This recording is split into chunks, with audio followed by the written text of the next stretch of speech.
Hello दोस्तों, नमस्कार। आप देख रहे हैं अपना यूट्यूब चैनल आरडी एक्सप्रेस और मैं हूं आपका दोस्त राम कुमार। दोस्तों, इस वीडियो में हम लोग जीन पियाजे के संज्ञानात्मक विकास के अवस्थाओं के बारे में सीखेंगे। आप लोग इस वीडियो में बने रहिए और चलिए इस वीडियो के माध्यम से हम सभी मिलकर आज कुछ नया सीख लेते हैं। दोस्तों, इसके प्रीवियस वीडियो में हम लोग जीन पियाजे के संज्ञानात्मक विकास के सिद्धांत के बारे में सीखे थे और उससे संबंधित कुछ कॉन्सेप्ट्स को भी सीखे थे। इस वीडियो में हम लोग जीन पियाजे ने बच्चों के संज्ञानात्मक विकास के संदर्भ में जितनी सारी अवस्थाओं को दिया है उनके बारे में हम लोग विश्लेषण करेंगे, उनके बारे में हम लोग आज सीखेंगे। ठीक है दोस्तों, पहला टॉपिक ये है, जीन पियाजे ने संज्ञानात्मक विकास की 4 अवस्थाएं बताई। सबसे पहला प्रश्न यही है एग्जाम के लिए कि जीन पियाजे ने संज्ञानात्मक विकास की कितनी अवस्थाएं बताई? तो 4। ठीक है, इसको भी ध्यान में रखिएगा। और जो चारों अवस्थाएं हैं ना, उनकी जो उम्र सीमा है, आयु है, उसको मतलब ध्यान में रखना अति आवश्यक है। इससे भी प्रश्न पूछते हैं। चारों के चारों बहुत महत्वपूर्ण है। ठीक है, पहली जो अवस्था है बच्चों के विकास की, वो है संवेदी गामक या पेशीय अवस्था। आपको कहीं कहीं संवेदी गामक अवस्था मिलेगा देखने को, या फिर कहीं कहीं संवेदी पेशीय अवस्था भी मिलेगा। जन्म से लेकर 2 वर्ष तक की अवस्था को जीन पियाजे ने संवेदी गामक अवस्था का नाम दिया, जिसे हम लोग इंग्लिश में क्या बोलते हैं? Sensory motor stage. देखिए दोस्तों, इसके नाम से स्पष्ट है, सेंसरी मतलब सेंस ऑर्गन से इस अवस्था में बच्चों के पास, सबके पास सेंस ऑर्गन होती है ना, 5 ठो, उसी से बच्चे सीखते हैं। इसमें इस अवस्था में पूछता है प्रश्न कि बच्चे किस अवस्था में अपने ज्ञानेंद्रियों का प्रयोग करके सीखते हैं, तो क्या होगा? सेंसरी मोटर स्टेज पूछा हुआ प्रश्न है। ठीक है, आगे चलते हैं। सेकेंड इसका मतलब अवस्था है पूर्व संक्रियात्मक अवस्था, जिसकी उम्र 2 से 7 वर्ष होती है। इंग्लिश में इसे हम लोग प्री ऑपरेशनल स्टेज बोलते हैं। संक्रियात्मक अवस्था, इस अवस्था में बच्चे सिर्फ न वस्तुओं को देखते हैं और समझते हैं, उस पर किसी प्रकार की क्रिया और प्रतिक्रिया पर नहीं देते हैं, बस देखते हैं और समझते हैं, इसीलिए इसका नाम पड़ा पूर्व संक्रियात्मक अवस्था, संक्रिया करने की पहले की अवस्था। ठीक है, इसकी अवस्था कितनी होती है? 2 से 7 वर्ष। आगे चलते हैं। थर्ड स्टेज है मूर्त संक्रियात्मक अवस्था। अब इसमें क्या है? संक्रिया करेगा, कॉन्क्रीट ऑपरेशनल स्टेज, इसकी उम्र 7 से 11 वर्ष होती है। बच्चा संक्रिया करेगा लेकिन मूर्त वस्तुओं को देखकर करेगा। ठीक है, जोड़ना, घटाना, गुणा करना, ये सब अवस्था इसी में सीखता है। ऐसे हम लोग प्रत्येक अवस्थाओं के बारे में, इनकी क्या क्या विशेषताएं हैं, इसमें क्या क्या कंसेप्ट हैं, सबके बारे में हम लोग विस्तार पूर्वक पढ़ेंगे। लास्ट है अमूर्त या फिर औपचारिक संक्रियात्मक अवस्था, जिसकी उम्र सीमा 11 से 18 वर्ष होती है। आपको कहीं कहीं 11 वर्ष से ऊपर भी देखने को मिलेगा, 11 वर्ष और उससे ऊपर भी मिलेगा, घबराना नहीं है। इसकी अवस्था 11 वर्ष और उससे ऊपर या फिर 11 से 18 वर्ष होती है। इसको हम लोग इंग्लिश में फॉर्मल ऑपरेशनल स्टेज बोलते हैं। देखिए, ये जो अमूर्त है ना, वो बहुत कम मिलेगा आपको, औपचारिक संक्रियात्मक अवस्था मिलेगा, लेकिन दोनों होता है, आप समझिएगा, अमूर्त या फिर औपचारिक संक्रियात्मक अवस्था। औपचारिक शिक्षा के बारे में हम लोग पढ़े थे बहुत पहले वीडियो में। औपचारिक का मतलब होता है जो सिस्टम के अनुसार दी गई हो। तो बच्चे होते हैं ना, इस अवस्था में जो संक्रिया करते हैं, जो अपनी प्रतिक्रिया देते हैं, वो एकदम औपचारिक ढंग से देते हैं। बच्चों में इस अवस्था में सोचने समझने की, चिंता करने की, तर्क करने की सारे गुण आ जाते हैं। तो वही है, जीन पियाजे ने बच्चों के मतलब विकास को ध्यान में रखकर उनको बच्चों की उम्र को 4 भागों में बांटा है, जिसका परिचय हम अभी आपको दिए हैं। और चलिए अब चारों अवस्थाओं के बारे में मैं आपको बारी बारी से परिचित कराता हूँ। चलिए दोस्तों, अब देखते हैं हम लोग जो इसकी पहली अवस्था है संवेदी पेशीय या फिर गामक अवस्था, जिसकी उम्र 0 से 2 वर्ष होती है, जिसे हम लोग इंग्लिश में सेंसरी मोटर स्टेज कहते हैं। उसमें बच्चे कैसे सीखते हैं और क्या क्या सीखते हैं? इस अवस्था में बच्चे अपने ज्ञानेंद्रिय मतलब ज्ञानेंद्रियों से, सेंस ऑर्गन से सीखते हैं। ज्ञानेंद्रियां होती है ना 5 ठो, आई, ईयर, नोज, टोंग और स्किन। इन सारों की सहायता से बच्चे इस अवस्था में सीखते हैं। क्या करेंगे? जैसे आई से नहीं होता है, जिसका जो काम है उसे वो सीखते हैं। आई से देखना है, ईयर से सुनना है, ऐसे सब का होता है। तो मतलब अपने सेंस ऑर्गन्स का प्रयोग करके बच्चे इस अवस्था में सीखते हैं। और इस अवस्था, देखिए दोस्तों, हमने बताया था ना, पहले भी जिक्र किया था कि एग्जाम में प्रश्न पूछता है कि किस अवस्था में बच्चे अपने सेंस ऑर्गन्स से सीखते हैं, तो क्या होगा? वही सेंसरी मोटर स्टेज। और इसकी दूसरी विशेषता है कि इस अवस्था में बच्चों में वस्तु अस्थायित्व का गुण रहता है, ऑब्जेक्ट परमानेंस। ये भी एग्जाम में पूछा गया है कि ऑब्जेक्ट परमानेंसी का गुण किस अवस्था में आता है, तो यही सेंसरी मोटर स्टेज में। अब इसको समझते हैं कि वस्तु अस्थायित्व क्या होता है। दोस्तों, हिंदी के शब्दों की ऐसी खासियत होती है कि वे अपना अर्थ स्वयं बता देते हैं। वस्तु अस्थायित्व वस्तु स्थित है कहीं ना कहीं, वस्तु का अस्तित्व है। जैसे मान लीजिए इस स्टेज की अवस्था 0 से 2 वर्ष है और बच्चे जब 1.5-2 साल के होते हैं, तो अगर उनके सामने ना आप किसी खिलौने को दिखाइएगा और फिर दिखाने के बाद उसे छिपा लीजिएगा ना, तो वस्तु परमानेंस के गुण के कारण बच्चा समझ जाता है ना कि नहीं, वस्तु गायब नहीं है, वस्तु कहीं ना कहीं है, वस्तु का छाप उसके दिमाग में होता है। और वह ना एक तरह से देखा जाए तो ढूंढ भी लेता है। अगर माता पिता उसके खिलौने को कहीं छिपा देते हैं तो वह ढूंढने की कोशिश भी करने लगता है। उसे पता है कि वस्तु अस्तित्व में है, कहीं ना कहीं वस्तु है। बस यही है वस्तु अस्तित्व का गुण, इसी अवस्था में आता है। और अब दोस्तों हम लोग नेक्स्ट स्लाइड पर इसकी दूसरी अवस्था के बारे में समझते हैं। चलिए दोस्तों अब बात करते हैं हम लोग इसके सेकेंड अवस्था की, जो है पूर्व संक्रियात्मक अवस्था, 2 से 7 वर्ष तक होती है, जिसको हम लोग इंग्लिश में प्री ऑपरेशनल स्टेज बोलते हैं। देखिए इस अवस्था में क्या होता है कि यह क्रिया करने की पूर्व की अवस्था है। नाम ही स्पष्ट है कि बच्चा सिर्फ किसी वस्तु को देखेगा, समझेगा, उस पर कोई क्रिया नहीं करेगा। तो वही है क्रिया करने की पूर्व की अवस्था को हम लोग पूर्व संक्रियात्मक अवस्था कहते हैं। स्पष्ट है कि यह क्रिया करने की पूर्व की अवस्था है।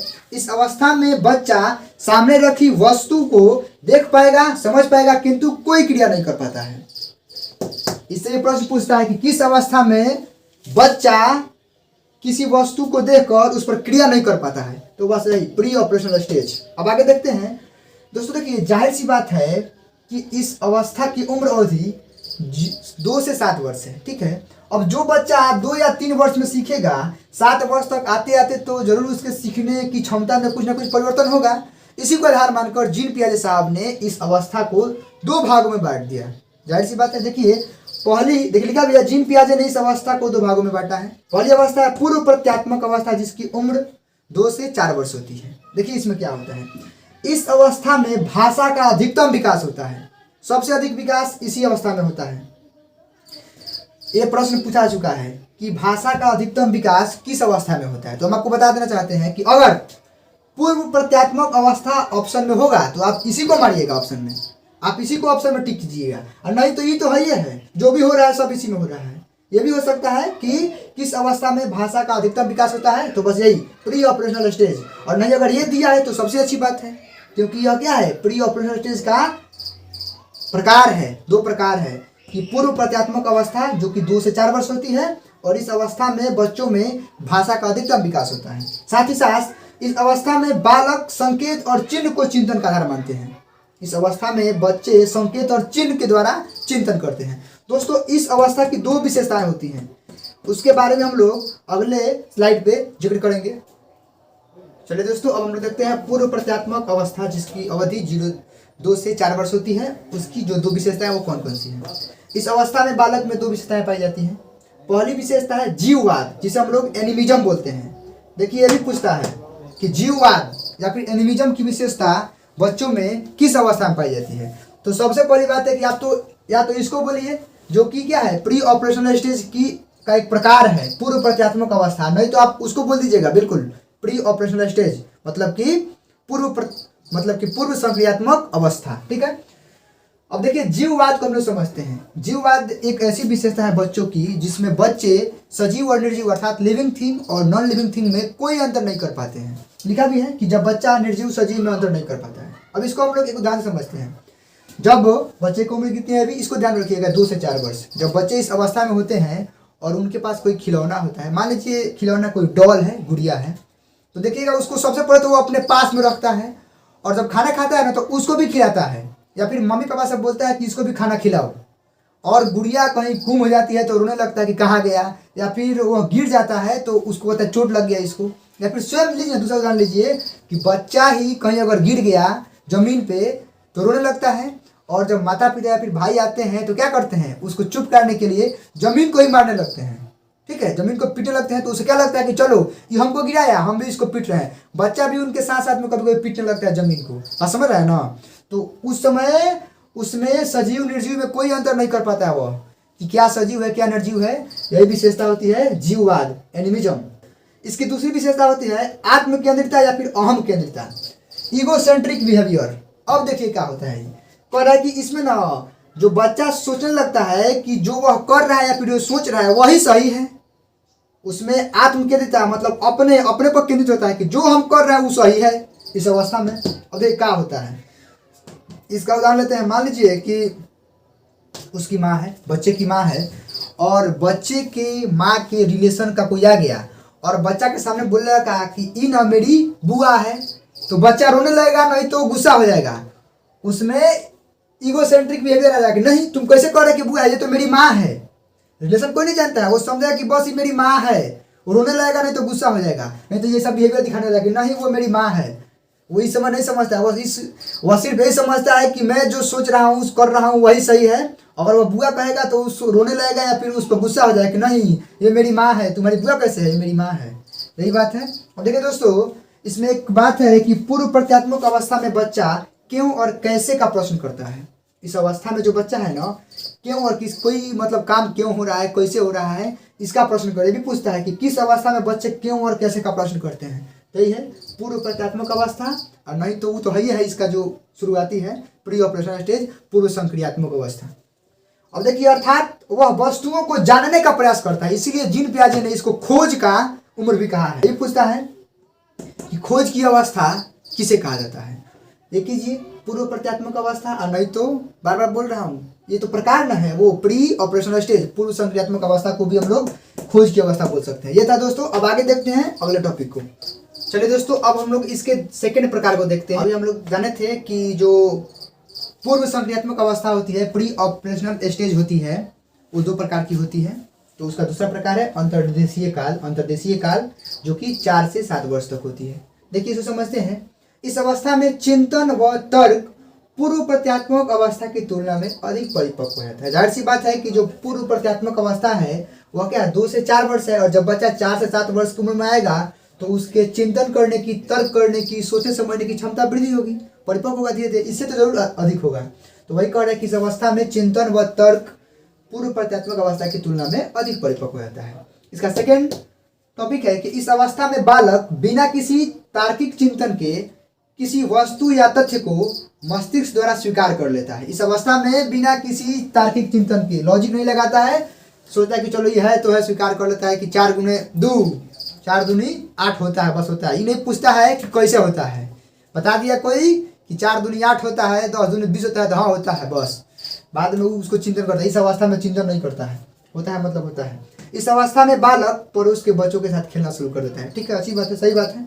फिर इस अवस्था में बच्चा सही अनुपात का अंतर नहीं कर पाता है। ये प्रश्न रहता है दोस्तों एग्जाम में। मैंने पिछली वीडियो में इस बात का जिक्र किया था कि जीन पियाजे से संबंधित जितने सारे शब्द और वाक्य हम आपके सामने ला रहे हैं वे सारे एग्जाम के दृष्टि से बहुत ही महत्वपूर्ण है। होता है कि किस अवस्था में बच्चे सही अनुपात में अंतर नहीं कर पाते हैं, तो बस यही है अंतर्देशीय काल, और नहीं तो वो तो है, है पूर्व संक्रियात्मक अवस्था मतलब प्री ऑपरेशनल स्टेज, जिसकी अवधि कितनी होती है 2 से 7 वर्ष। ठीक है।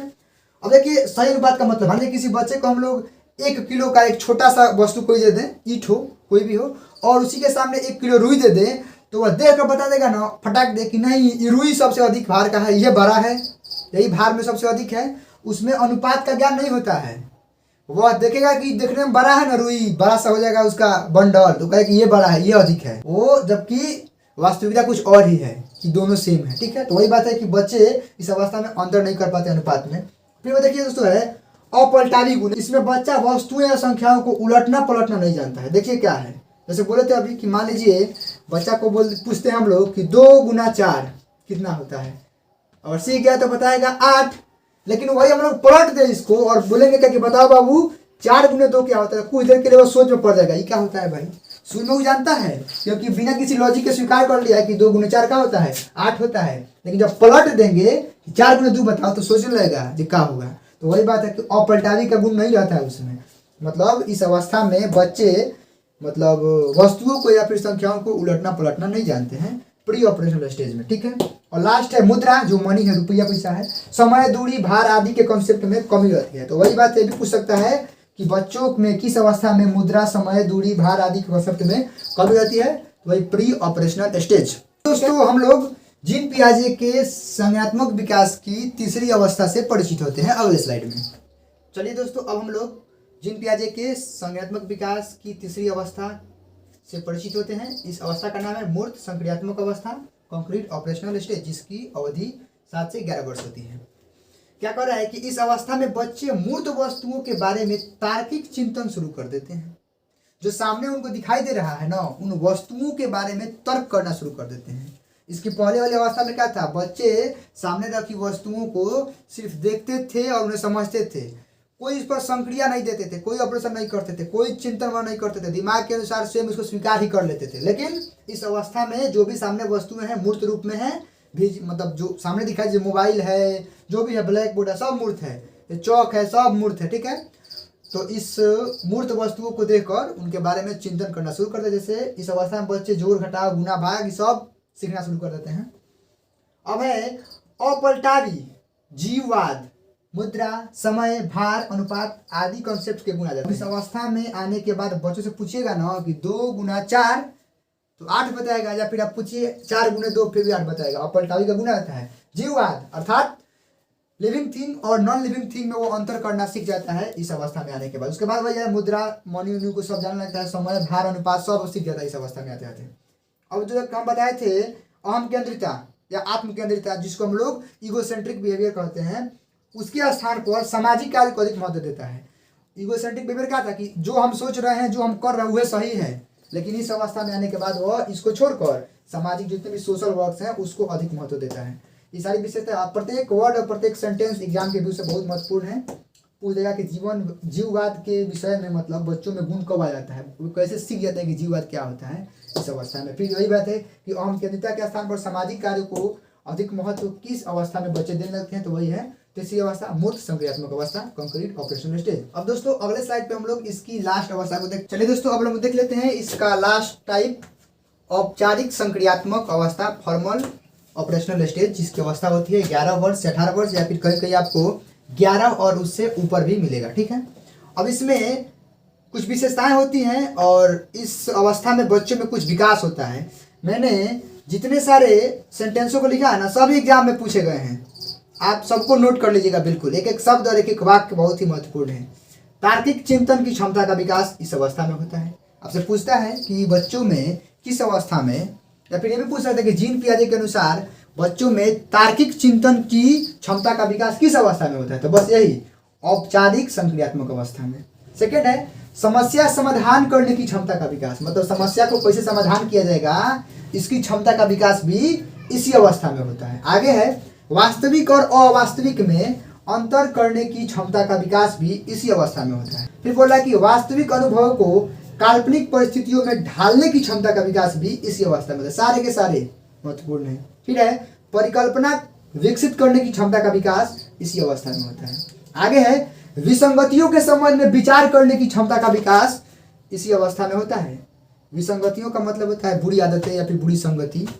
आगे दोस्तों कार्य के कारण को समझने लगते हैं बच्चे इस अवस्था में कि कोई भी कार्य किस कारण से किया जा रहा है, ठीक है। तो यही कुछ थी विशेषताएं इस अवस्था की। मुझे उम्मीद है कि इस वीडियो में आप लोग कुछ नई बातें सीखे होंगे। हम लोग इस वीडियो के माध्यम से जीन पियाजे द्वारा प्रतिपादित बच्चों के संज्ञानात्मक विकास के 4 अवस्थाओं के गुणों को या फिर उनमें जितने सारे अवधारणाएं थी उनको सीखे हैं। दोस्तों आज के इस वीडियो में बस इतना ही, मिलते हैं अगले वीडियो में अगले टॉपिक के साथ। तब तक के लिए टेक केयर, थैंक यू, जय हिंद, वंदे मातरम।